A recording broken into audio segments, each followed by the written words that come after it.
والعاقبة للمتقين والصلاة والسلام على المبعوث رحمة للعالمين وعلى آله وصحبه أجمعين أما بعد اللهم لا سهل إلا ما جعلته سهلا وأنت تجعل الحزن إذا شئت سهلا فسهل علينا أمورنا كلها واجعلها خالصة لوجهك الكريم حتى نلقاك بها يوم القيامة آمين آمين آمين.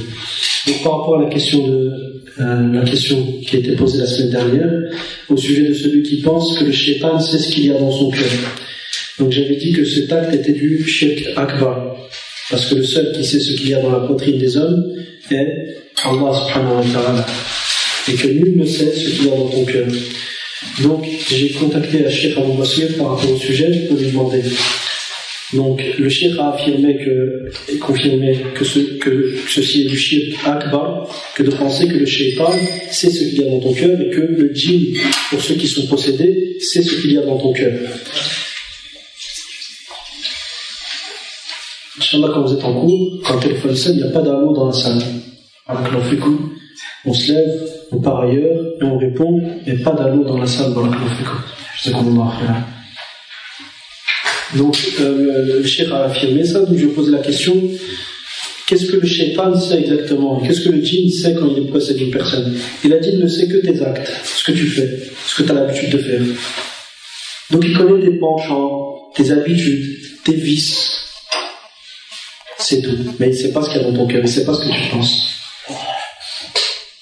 C'est une chose qui est très très importante. Vous savez, le tawhid, il te sauve des ténèbres et de l'obscurité du shirk. Et le shirk est une prison.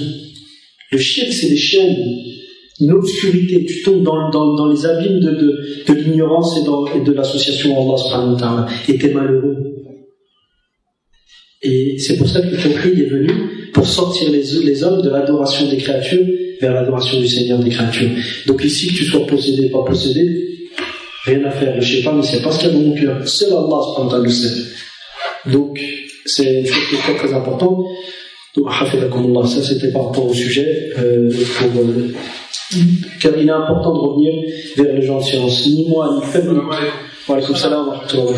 ni moi, ni qui que ce soit n'a le droit d'affirmer des choses dans la religion d'Allah subhanahu wa ta'ala, comme ça.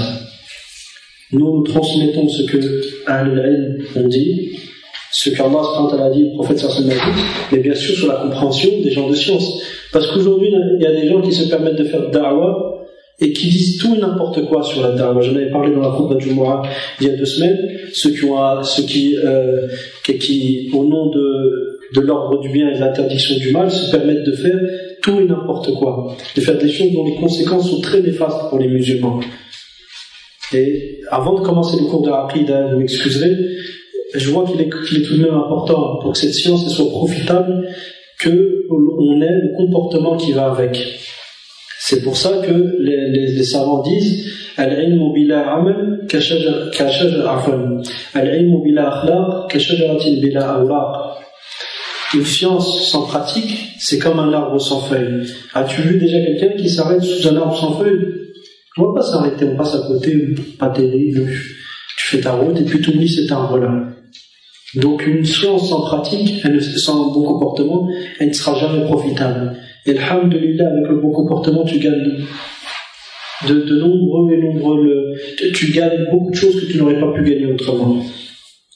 Donc je vais juste lire une partie du livre de Cheikh Abou Basir qui s'appelle Huquq wa Wajibat, des droits et des devoirs. Donc le livre fait 300 pages à peu près, et il est divisé en plusieurs chapitres. Le chapitre numéro 13, c'est sur Haqqul Alim. Les ulama, ils ont des droits sur nous, et on se doit de les apprendre.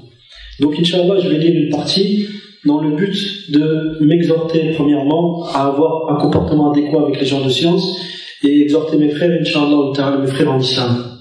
Donc, le cheikh dit Haqqul alimi wa ma yajibu alayh, le droit du savant et les devoirs du savant. فضل طلب العلم والحظ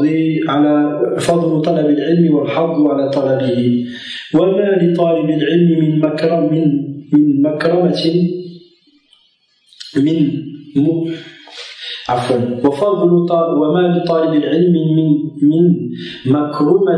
وأجر وثواب.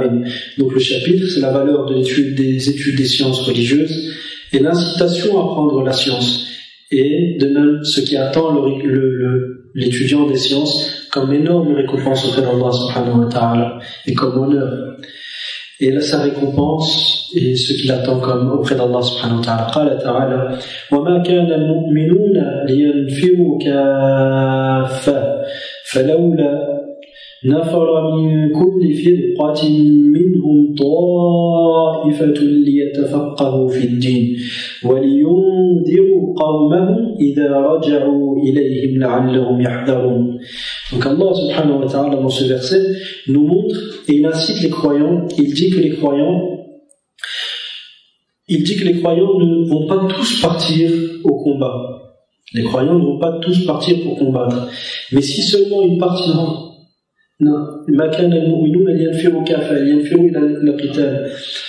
mais si seulement une partie d'entre eux étaient partis pour apprendre et qu'à la suite de ça ils étaient revenus vers leur peuple et les avaient prévenus afin qu'ils prennent garde, qu'ils se préservent du châtiment d'Allah subhanahu wa ta'ala. Le cheikh dit en commentaire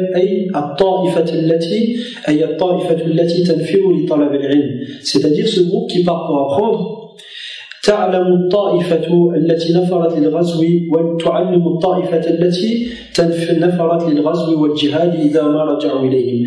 Donc dans un état islamique, il y a un groupe qui part pour le combat et l'autre groupe qui va pour apprendre. Donc le groupe qui va pour apprendre, ils enseignent aux premiers qui étaient partis pour le combat, ils leur enseignent ce dont ils ont besoin dans leur religion. Parce que quand ils sont partis pour combattre, ils n'ont pas assisté à la science, aux assemblées de science, comme c'était à l'époque du prophète sallallahu alayhi wa sallam. Donc, ils vont leur apprendre ce qui leur est passé entre les mains comme science. وفي الآية دليل على أن الغزاة والمجاهدين لا يلزم بالضرورة يكون دائما أفقه من غيرهم. Et dans ce verset, il y a une preuve que les combattants, il n'est pas nécessaire qu'ils soient les plus savants. Il n'est pas nécessaire qu'ils soient les plus savants. Il n'est pas nécessaire donc qu'ils soient plus savants que ceux qui sont restés pour apprendre les études des sciences religieuses. Comme certains peuvent penser, où ils mettent des conditions quasi impossibles à respecter. Puis le cheikh dit et que soit parmi vous une communauté qui appelle au bien et qui ordonne le bien et interdisent le mal et ceux-là sont les victorieux. Il dit en commentaire au début du verset et que soit parmi vous et issu de vous une communauté, il dit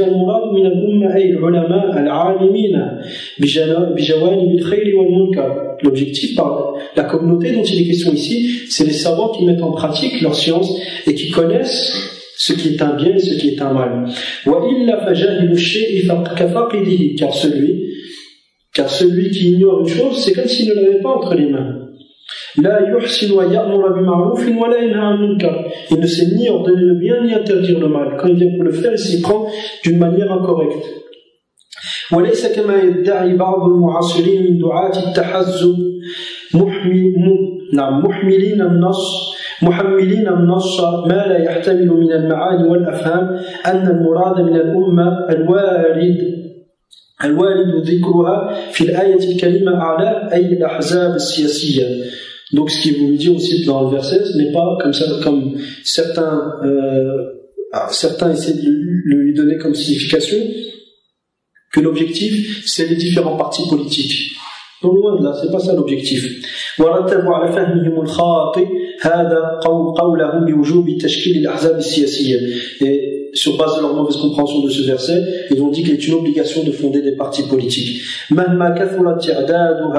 Quel que soit le nombre de ces partis politiques. Donc ils appellent au pluralisme, sur base de ce verset soi-disant.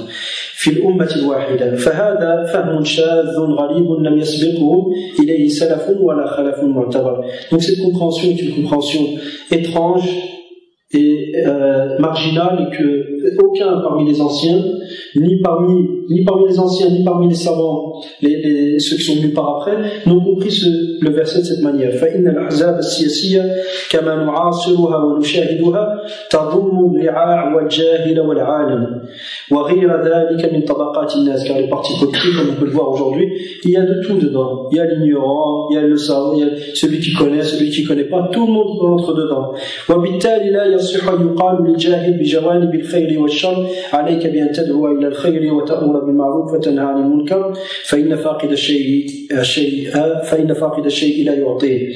Et par conséquent, sur base du verset qu'on a vu et de ce qui a précédé comme explication, il n'est pas correct de dire à l'ignorant qui ignore réellement ce qu'il doit ordonner comme bien, ce qu'il doit interdire comme mal, il ne sait ni les règles qui doivent être prises en considération, comme ne pas ordonner un mal pour que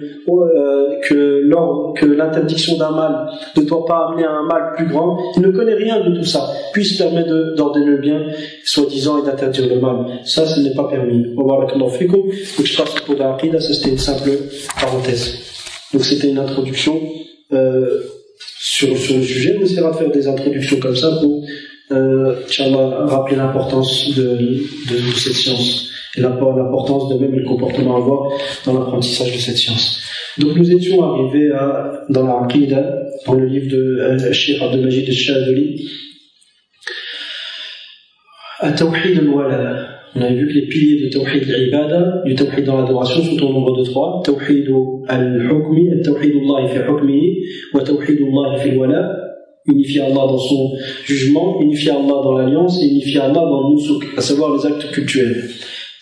Puis à la suite de ça, donc, un chef dit dans Bitaqat al-Ta'rif, page 40, توحيد الولاء.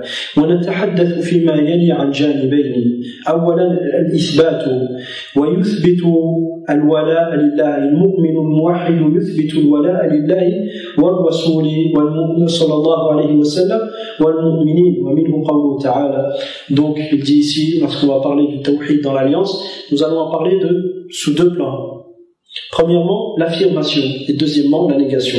Puis après, le cheikh va mentionner les annulatifs, nawaqid, tawhid al-wala, ce qui annule le tawhid dans l'alliance.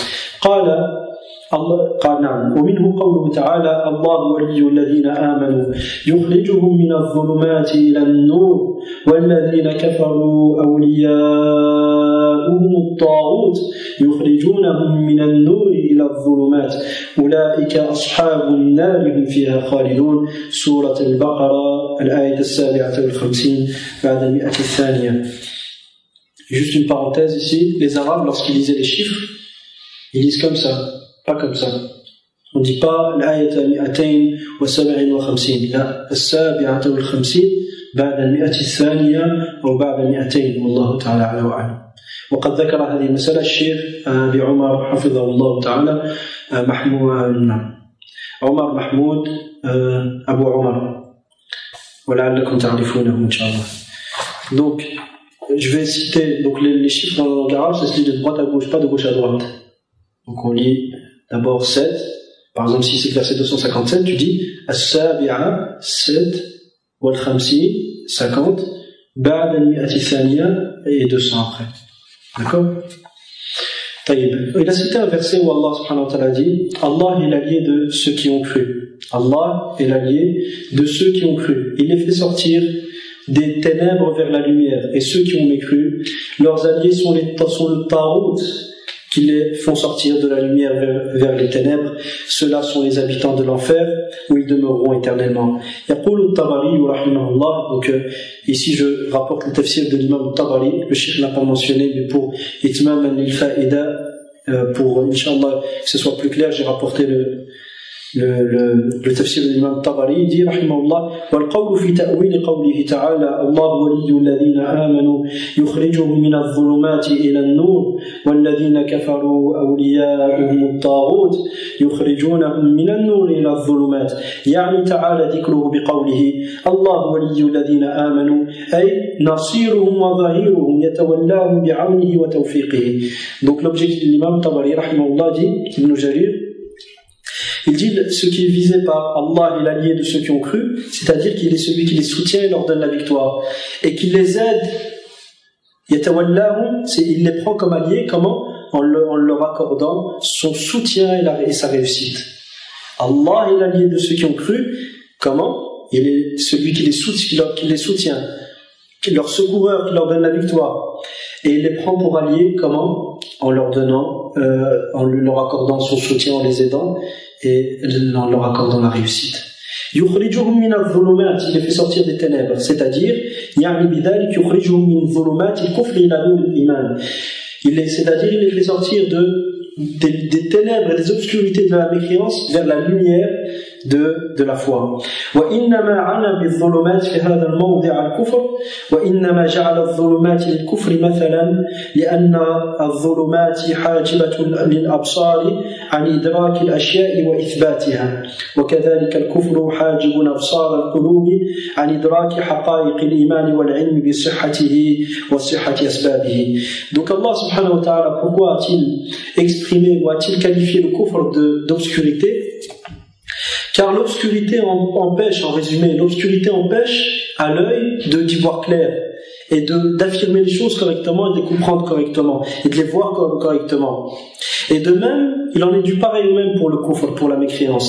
La mécréance empêche le cœur de cerner les réalités de la foi, les réalités de l'iman, et de savoir que la foi est une vérité et que la religion d'Allah subhanahu wa ta'ala est une vérité. Et le kufr empêche au cœur d'atteindre et de comprendre quelles sont les causes qui permettent que la foi elle reste dans le cœur et que la foi elle soit stable et qu'elle augmente.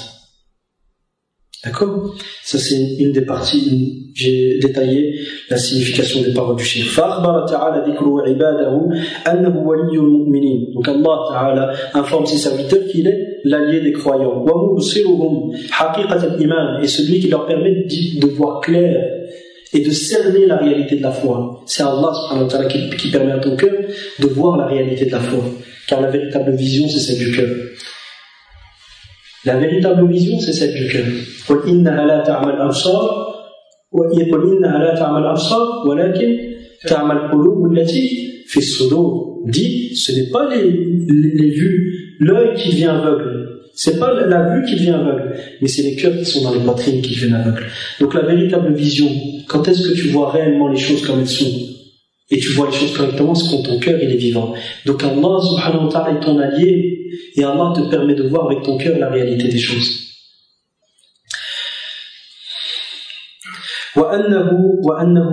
أنه ولي المؤمنين فأخبر تعالى ذكره عباده وأنه ولي المؤمنين ومبصرهم حقيقة الإيمان وسبله. Et Allah leur permet aux croyants de voir les voies qui mènent à la foi et qui permettent de rester stable sur la foi.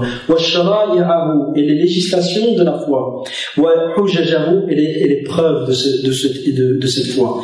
Mais Allah est le guide des croyants.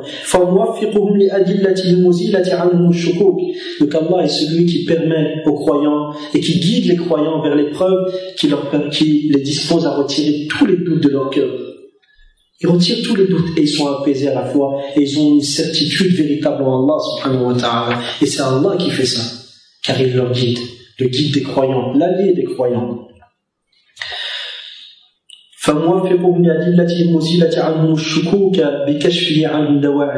Donc Allah leur dévoile ce qui amène à la mécréance. Et par conséquent, les croyants s'attachent à la foi, délaissent ce qui amène à la mécréance et obtiennent une véritable certitude.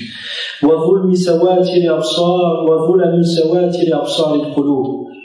Allah permet aux croyants aussi de voir l'obscurité des voiles de ce qui voile le cœur. Donc il y a des choses qui voilent ton cœur. Si tu le fais, à force ton cœur devient noir, tu ne vois plus rien. Allah subhanahu wa ta'ala dans sa législation, lorsqu'il a envoyé Muhammad sallallahu alayhi wa sallam vers l'humanité, c'est pour leur montrer ce qui est un bien pour eux. Les choses qui sont la cause de leur bonheur, les choses qu'ils ne doivent pas faire pour être malheureux, parce que s'ils les font, leur cœur va devenir noir et ils ne vont plus y voir clair. Et wallahi, ça c'est l'un des pires châtiments. Aujourd'hui tu comprends la vérité, mais wallahi, si tu ne la mets pas en pratique, Allah il peut te la retirer demain et tu ne sais même plus c'est quoi la vérité. Allah, qu'est-ce qu'il dit dans le Coran? وَإِذْ قَالَ مُوسَى لِقَوْمِهِ يَا قَوْمِ لِمَ تُؤْذُونَنِي وَقَدْ تَعْلَمُونَ أَنِّي رَسُولُ اللَّهِ إِلَيْكُمْ فَلَمَّا زَاغُوا عَنِ الْعَمَلِ بِعِلْمِهِمْ أَنَّ مُوسَى عَلَيْهِ السَّلَامَ نَبِيُّ اللَّهِ أزاغ الله قلوبهم أي لم يعودوا يعلمون أنه رسول الله وأنه نبي الله. قال Ibn Taymiyyah rahimahullah, donc Allah subhanahu wa ta'ala dit, et lorsque Moussa dit à son peuple, mon peuple, pourquoi vous me faites du mal? Pourquoi me faites-vous du mal alors que vous savez que je suis le message d'Allah envoyé vers vous?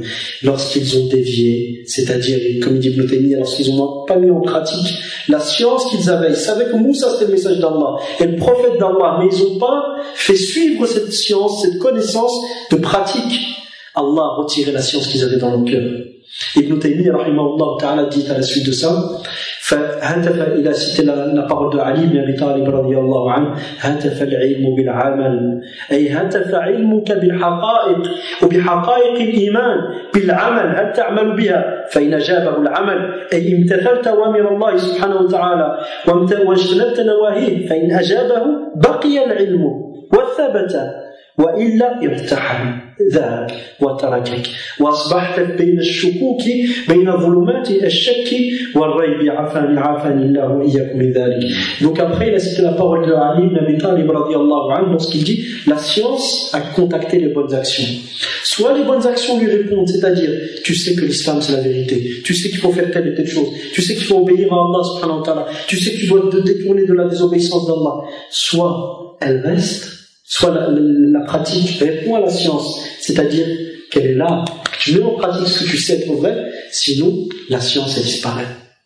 Et wallahi, ça c'est l'un des pires châtiments. Ça c'est l'un des pires châtiments. Combien de personnes il leur est arrivé à la fin de leur vie, on leur dit il est Allah, il ne le dit pas. Il dit qu'il est kafir et qu'il ne croit pas en la ilaha illallah, qu'Allah nous préserve. Alors qu'il priait peut-être en ce moment. Pourquoi? Parce qu'il n'y a pas que la prière qui compte. La prière, c'est le minimum pour être musulman. Mais il y a d'autres choses. Il y a d'autres choses. Si tu fais pas ces autres choses-là, il ne faut pas t'étonner qu'un jour Allah te retire ce cadeau qu'il t'a donné, qui est la foi. C'est un cadeau d'Allah. C'est comme si toi tu as un enfant. Walillahi al-mathalul a'la. Et Allah ne ressemble nullement à ses créatures, mais il est permis de donner quelques exemples pour rapprocher la signification. Imagine-toi que tu as un gamin, et que cet enfant, tu lui donnes un diamant.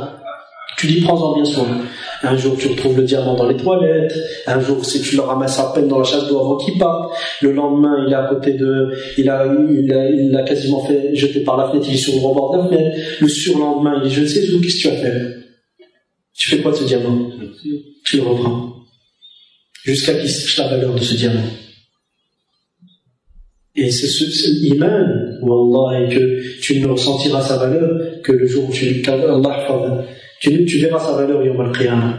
Et l'iman, ceux qui ne l'ont pas, ils vivent dans un désarroi, wallah, qu'on peut imaginer le désarroi dans lequel ils sont. Certains anciens disaient, si les rois, ils savaient dans quel bonheur on était, ils seraient venus nous fouetter pour nous retirer pour prendre ce bonheur que l'on a. Le bonheur que tu as quand tu as l'iman, wallah, personne ne peut te l'accorder. Il n'y a rien au monde qui voit ce bonheur-là. Donc c'est à nous d'être reconnaissants vis-à-vis d'Allah subhanahu wa ta'ala. Il nous a guidés alors que sans lui on ne saurait rien du tout. On n'arriverait à rien. C'est Allah qui nous a guidés. Regardez le verset. Allah waliyyu alladhina amanu yukhrijuhum min adh-dhulumati ila an-nur. Allah est l'allié de ceux qui ont cru. Allah est celui qui permet à ceux qui ont cru et aux croyants de voir les choses clairement. Allah est le guide de ceux qui ont cru. Allah est celui qui permet à ceux qui ont cru, aux croyants, de lui obéir.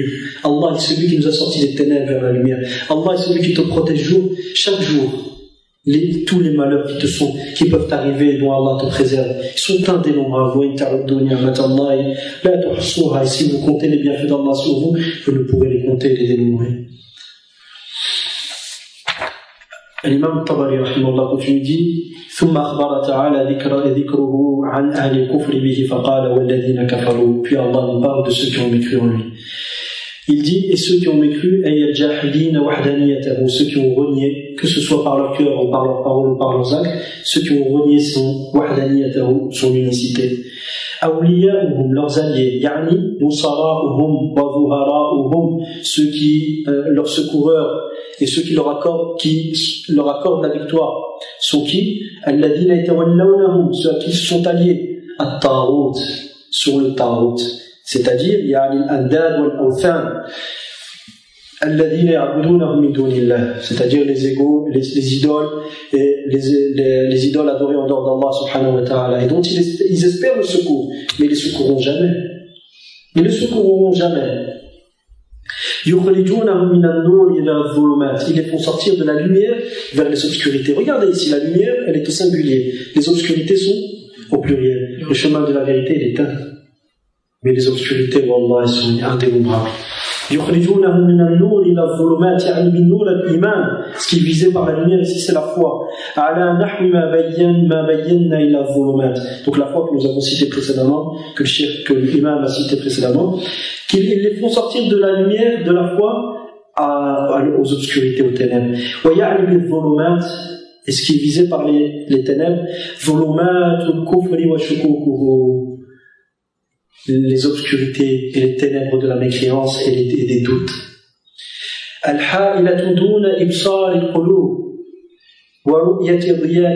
Qui empêche au cœur d'y voir clair et d'observer la foi et de cerner et de cerner les réalités de la foi et les réalités des preuves de l'iman et les voies qui mènent vers la foi. T'arrives à un stade, ici c'est les paroles de l'imam Al-Jarir, il est possible d'arriver à un stade quand le cœur il est voilé, tu ne vois plus rien. Ce que tu savais être bien avant, tu ne le vois plus. Et ce que tu savais être mal, tu penses que c'est un bien par après. Et tu polémiques en plus. Wallah, c'est la pire des situations qui puissent arriver. Mais, si tu t'attaches à Allah, Allah ne t'abandonnera pas. Wallahu mawlakum, Allah subhanahu wa ta'ala. Wa'tasimu billahi wa mawlakum. Allah subhanahu wa ta'ala nous dit, et attachez-vous à Allah, il est votre maître. Ibn Qayyim dit, il est votre allié, votre maître. Ibn Qayyim dit, وَمَنْ يَعْتَصَمَ بِاللَّهِ تَوَلَّاهُ اللَّهُ وَمَنْ تَوَلَّاهُ اللَّهُ نَصَرَهُ عَلَى نَفْسِهِ وَعَلَى أَعْدَائِهِ. Celui qui s'attache à Allah, Allah le prendra comme allié. Il deviendra l'allié d'Allah. Et celui qui est l'allié d'Allah, il lui accordera la victoire sur sa propre personne et sur ses ennemis. Ton nafs al-ammara bis-sou, qui nous ordonne le mal, wallah, tu ne peux avoir le dessus sur elle que par la permission d'Allah. Il faut tout le temps implorer Allah subhanahu wa ta'ala. Ya hayyu ya qayyum bi rahmatika astaghith aslih li sha'ni kullahu wa la takilni ila nafsi tarfata 'ayn. Le prophète sallallahu alayhi wa sallam a invoqué Allah par cette dua, implorant Allah subhanahu wa ta'ala de ne pas le confier à sa propre personne le temps d'un clin d'œil. Qu'en est-il de nous? Aïcha radiyallahu anha, elle dit kana akthara du'a an-nabi sallallahu alayhi wa sallam Allahumma ya muqallib al-qulub thabbit qalbi ala dinik. Elle dit la majorité des doigts du prophète sallallahu alayhi wa sallam étaient ya Allah, toi qui fais tourner les cœurs, affermis mon cœur sur ta religion. Et le cœur, pourquoi a-t-il été appelé al-qalb? Ça vient de l'action de changer d'état, parce qu'il change beaucoup d'état. Donc il faut tout le temps demander à Allah de raffermir ce cœur-là. Tout le temps. Et le prophète sallallahu alayhi wa sallam, comme on l'a vu dans une khutbah précédente, dans le wasiyya de l'un des alim rabbani de cette umma, kama hasibu wallahu hasibuna wa hasibu, on essaie Allah tabaraka wa ta'ala yahfadahu fi dunya wal akhirah wa yahfadahu lahu wa banihi. Donc le chef disait, il conseillait un frère, à un de ses frères, il lui avait envoyé une lettre, il lui a dit, demande tout le temps à Allah as-salam, al-afiyah fi dunya wal akhirah. Puis il a cité un texte où l'Abbas ibn Abd al-Muttalib radiyallahu anhu, et le texte est authentique. Il est venu, il a dit ya Rasulallah, akhbirni, il a dit ya Rasulallah, Allah nous cite l'afd al-hadith, et je me souviens plus malheureusement du texte en mot à mot. En français c'est ya Rasulallah, apprends-moi une chose par laquelle je vais invoquer Allah, que je vais demander à Allah. Il lui a dit ya Abbas, salillah al-afiyah, ya Abbas, demande à Allah al-afiyah de te préserver. Il est revenu le lendemain pendant 3 jours comme ça. Il dit ya Rasulallah, ou il a attendu 3 jours, je ne me souviens plus exactement. Il a dit ya Rasulallah, apprends-moi une chose par laquelle je vais invoquer Allah subhanahu wa ta'ala. Je vais invoquer Allah. Il lui a dit ya Abbas, salillah al-afiyata fi dunya wa l'akhirah. C'était son nom qui lui demanda à Allah al-afiyah, d'être préservé en ce bas monde et dans l'au-delà. Il faut tout le temps demander à Allah subhanahu wa ta'ala de nous raffermir, de nous raffermir et de nous préserver. Ne te sens jamais à l'abri et ne pense jamais que tu vas faire face à l'épreuve. Il y avait un homme avant, il avait prétendu être arrivé à un niveau de foi où il pourrait patienter à toutes les épreuves. Et il a dit à Allah, qu'Allah me préserve, lui il a dit, ya Allah, éprouve-moi par ce que tu veux. Qu'est-ce qui s'est passé? Allah, il l'a empêché d'uriner. Il n'arrivait plus à uriner. Et il passait devant les coups de table, devant les petits-enfants qui apprenaient le Coran, et il leur disait, Ud'u li'ammikum al-kadhab. Invoquez, implorez Allah en faveur de votre oncle. Am, dans l'usage des gens, c'est utilisé comme tonton. C'est-à-dire, c'est pas forcément que c'était son oncle paternel. Il dit, invoquez Allah en faveur de votre oncle, le menteur. Le grand menteur qui a pensé pouvoir faire face à toutes les épreuves d'Allah. Tout le temps, demande à Allah de te préserver. Tu dis, Allah ma'afini, ya Rab. Sallallahu alayhi wa sallam, sallallahu tabaraka wa ta'ala, l'afiyata fi dunya wa l'akhirah. Demande à Allah subhanahu wa ta'ala de nous préserver en ce moment et dans l'au-delà, et de ne pas nous laisser dépendants de nous-mêmes le temps d'un clin d'œil. Ça fait combien de temps? 2 minutes. طيب إن شاء الله نكمل الباقي في الأسبوع القادم وتعملنا la suite la semaine prochaine إن شاء الله. نسأل الله تبارك وتعالى العافية في الدنيا والآخرة. اللهم إنا نسألك العافية في ديننا ودنيانا وأهلينا ومالنا وأموالنا. اللهم استر عوراتنا وآمن روعاتنا. اللهم استر عوراتنا وآمن روعاتنا. اللهم استر عوراتنا وآمن روعاتنا. اللهم احفظنا من بين أيدينا ومن خلفنا وعن أيماننا وعن شمائلنا ومن فوقنا ونعوذ بعظمتك أن نغتال من تحتنا. وجزاكم الله خيرا وصلى الله وسلم وبارك على نبينا محمد وعلى آله وصحبه أجمعين والحمد لله رب العالمين.